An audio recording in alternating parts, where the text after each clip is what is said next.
ظلم کے متعلق مزید بحث سے قبل ہم یہ ضروری سمجھتے ہیں کہ پہلے ظلم کی کچھ وضاحت کر دی جائے کہ ظلم سے مراد کیا ہے۔ وہ کون سی چیز ہے کہ جس کے لیے ظلم کا لفظ استعمال کیا جانا چاہیے۔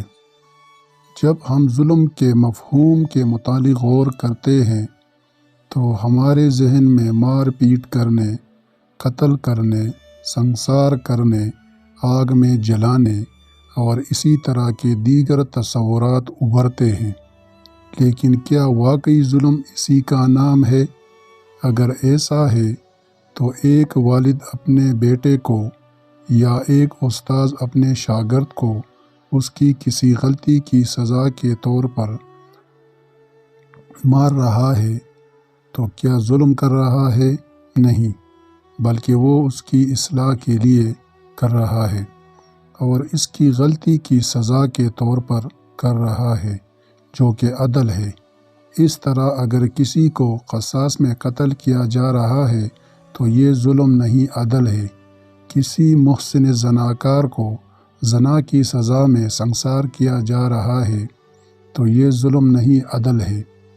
اللہ آخری حیات میں اگر کسی کفار و مشرکین اور بدکاروں کو ان کے دنیاوی حیات کے کرتوتوں کی بنا پر آگ میں جلائیں گے تو یہ ظلم نہیں، عدل ہے۔ پھر سوال یہ ہے کہ ظلم کیا ہے؟ لغت کی روح سے ظلم کا معنی کسی چیز کا غلط استعمال اور کسی چیز کو بے موقع رکھنا ہے۔ چنانچہ ہم ظلم سے مراد یہ لیں گے کہ جس چیز کا جو موقع و محل ہے اسے اس کی بجائے کہیں اور رکھا جائے، یعنی اسے اپنی صحیح جگہ سے ہٹایا جائے۔ جس چیز کو جس مقصد کے لیے استعمال کیا جانا چاہیے اسے اس مقصد کے لیے استعمال کیا جائے وغیرہ۔ اب ہم یہ کہیں گے کہ ہماری بتلائی ہوئی اس سے ظلم و عدل میں امتیاز ہو گیا۔ ایک شخص نے دوسرے کو بلا وجہ قتل کیا تو ظلم ہے، لیکن جب قصاص میں اس شخص کو قتل کیا گیا ہے تو اگر اب بھی قتل ہی ہے لیکن یہ عدل ہے۔ پہلے شخص نے قتل بے موقع کیا تھا تو وہ ظلم تھا، لیکن اب اس کو قتل کیا گیا ہے تو یہ موقع و محل کے مطابق ہے تو یہ عدل ہے۔ کسی بلا وجہ دوسرے کو تھپڑ لگا دیا ہے تو یہ بے موقع ہے اور ظلم ہے، اور اگر بطور قصاص اس لگانے والے کو تھپڑ لگایا ہے تو یہ موقع کے مطابق ہے اور عدل ہے۔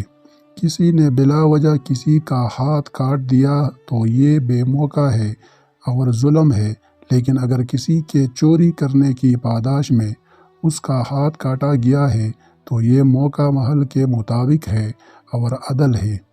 ظلم از روئے قرآن: بے شک ظالم کامیاب نہیں ہوتے، بے شک اللہ ظالم قوم کو ہدایت نہیں دیتے، اور اس کے لیے جہنم کا بچھونا ہے اور ان کے اوپر اڑنا ہے، اور ہم ظالموں کو اسی طرح بدلہ دیا کرتے ہیں۔